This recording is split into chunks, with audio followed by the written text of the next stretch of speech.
आयुर्वेद में इंसान की उम्र को 100 वर्ष बताया गया है।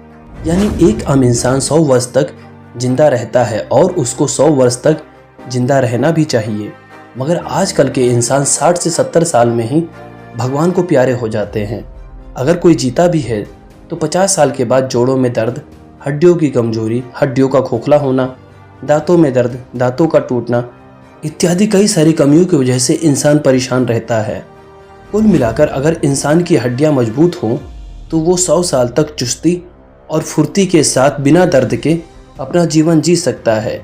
एक हेल्दी जीवन जीने के लिए पूरे शरीर का सही ढंग से काम करना बहुत ज़रूरी है और उसके लिए भी सबसे ज़रूरी है हड्डियों का मजबूत होना। जिन लोगों की हड्डियां मजबूत रहती है वो लोग बहुत अच्छा जीवन जीते हैं। हड्डियां हर समय बदलती रहती हैं। हमारे शरीर में पुरानी हड्डियां टूटती हैं और उनकी जगह पर नई हड्डियां बनती हैं। इस वजह से हमारा बोन मास या वेट बढ़ता रहता है। 30 साल की उम्र तक हमारे शरीर की पुरानी हड्डियां धीरे धीरे टूटती हैं और नई हड्डियां बहुत जल्दी बन जाती हैं। लेकिन 30 साल के बाद नई हड्डियां बनने की प्रक्रिया धीमी हो जाती है, जिस वजह से हमारी हड्डियां कमज़ोर होती जाती हैं। लेकिन अगर हमारा खान पान सही रहे और हम सही से एक्सरसाइज करें तो इससे हमारी हड्डियां 100 साल तक मजबूत बनी रहेंगी। इसके अलावा और भी कई सारे कारण हैं जिनसे हमारी हड्डियां कमज़ोर हो जाती हैं, जैसे भोजन में विटामिन डी और कैल्शियम की कमी, भूख न लगना, टाइम से खाना न खाना, खाली पेट ज़्यादा रहना, थायराइड में कोई रोग हो जाना, शरीर में टेस्टोस्टेरोन की कमी हो जाना और महिलाओं में मेनोपॉज होने के बाद उनकी हड्डियां कमज़ोर होने लगती है। साथ ही साथ उनका मोटापा भी बढ़ने लगता है और कुछ औरतों का वजन बहुत बुरी तरीके से घट जाता है।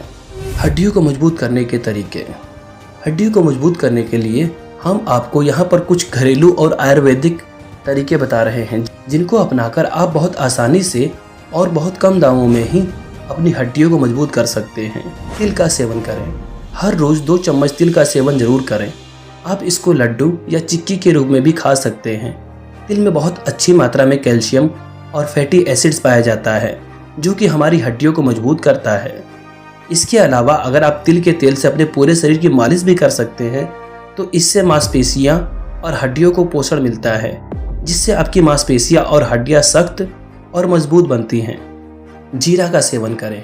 1 चम्मच जीरे को रात भर पानी में भिगो दें, फिर सुबह इसका सेवन करें। जीरे में काफ़ी मात्रा में फाइबर और कैल्शियम होता है। साथ ही साथ यह आपके आंतों की सफाई भी करता है, जिससे विटामिन डी के अवशोषण में मदद मिलती है।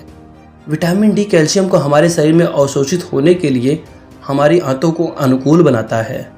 अंजीर का सेवन करें। अंजीर और 2 बादाम को रात को पानी में भिगो दें, फिर सुबह दूध में मिलाकर इसका सेवन करें। अंजीर में कई तरह के मिनरल्स, फाइबर, प्रोटीन और कैल्शियम पाए जाते हैं। इसका प्रयोग करने से आपको हड्डियों की कमजोरी में बहुत ज़्यादा फायदा होगा। साथ ही साथ बादाम मिलाकर खाने से आपके शरीर में ताकत आती है और आपकी स्टेमिना बढ़ती है। रागी का सेवन करें। हफ्ते में 1 बार रागी का किसी न किसी रूप में ज़रूर सेवन करें। आप इसका दलिया, हलवा या खीर बनाकर खा सकते हैं। रागी कैल्शियम का बहुत अच्छा और विश्वसनीय स्रोत है। यह हर तरीके से फ़ायदा करेगा। नींबू पानी। नींबू पानी दिन भर में कम से कम 1 बार ज़रूर लें। इससे विटामिन सी मिलता है जो कि आंतों को और मसूड़ों को मजबूत करता है। विटामिन सी का सेवन करने से आपकी रोग प्रतिरोधक क्षमता बढ़ती है, आपके मसूड़े मजबूत होते हैं। साथ ही साथ विटामिन सी पायरिया रोग में भी बहुत लाभकारी होता है। इसलिए जो लोग नींबू पानी यानी विटामिन सी वाला कोई भी पदार्थ अपनी रोज़मर्रा की ज़िंदगी में शामिल करते हैं उनको दांतों का रोग कभी नहीं होता और दांत तथा मसूड़े मजबूत रहते हैं। अंकुरित अनाज लें। अंकुरित अनाज में कैल्शियम भरपूर मात्रा में पाया जाता है। अगर आप अंकुरित आहार नहीं ले सकते हैं तो 1 हफ्ते में 1 बार सोयाबीन जरूर लें। सोयाबीन में बहुत ज़्यादा प्रोटीन और कैल्शियम पाया जाता है जो कि आपकी मांसपेशियों और हड्डियों दोनों को मजबूत करेगा। पनीर। अगर आप शाकाहारी हैं तो पनीर का भी सेवन कर सकते हैं। पनीर में काफ़ी अच्छी मात्रा में मिनरल्स, प्रोटीन, कैल्शियम और फैट ये सब कुछ पाए जाते हैं और यह सब नेचुरल तरीके से पाए जाते हैं।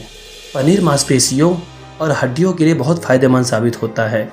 पनीर को कभी भी फ्राई करके न खाएं, इसको हमेशा कच्चा ही खाएं, तब यह ज़्यादा फायदा देगा। फ्राई करने के बाद इसके पोषक तत्व ज़्यादा से ज़्यादा नष्ट हो जाते हैं। अंडा और मीट का सेवन करें। अगर आप मांसाहारी हैं तो अंडा, चिकन, मटन, मछली इत्यादि का सेवन कर सकते हैं। साथ ही साथ आपको एक्सरसाइज करना भी ज़रूर चाहिए, क्योंकि मांसाहारी भोजन में कोलेस्ट्रॉल बहुत होता है। अगर आप मांसाहारी भोजन को बॉयल करके खाते हैं तो इससे आपको ज़्यादा फायदा होगा। किसी भी चीज़ को ज़्यादा फ्राई करके या ज़्यादा तल भून के खाने से उसके पोषक तत्व नष्ट हो जाते हैं। इन सब खाद्य पदार्थों को लेने के अलावा जो एक सबसे ज़रूरी चीज़ है वो है धूप। धूप में प्राकृतिक रूप से विटामिन डी पाया जाता है। ये विटामिन डी हमारी आंतों में कैल्शियम को अवशोषित होने के लिए आंतों को उनके अनुकूल बनाता है। विटामिन डी की कमी से हमारी आंतें भरपूर मात्रा में हमारे भोजन से कैल्शियम अवशोषित नहीं कर पाती हैं। यही कारण है कि महिलाओं को हड्डियों की कमजोरी और हड्डियों का खोखलापन ज़्यादा होता है, क्योंकि महिलाएं पुरुषों की अपेक्षा घर से बाहर बहुत कम निकलती हैं, जिस वजह से उनके शरीर पर सूरज की किरणें पड़ नहीं पाती और उनके शरीर में विटामिन डी की कमी हो जाती है। आशा करते हैं दोस्तों इस वीडियो के माध्यम से आपको कुछ न कुछ लाभ प्राप्त हुआ होगा। अगर आपके मन में कोई सवाल या सुझाव हो तो हमें कमेंट करके ज़रूर बताएं। हम आपके सवालों का उत्तर देने की भरपूर कोशिश करेंगे। धन्यवाद।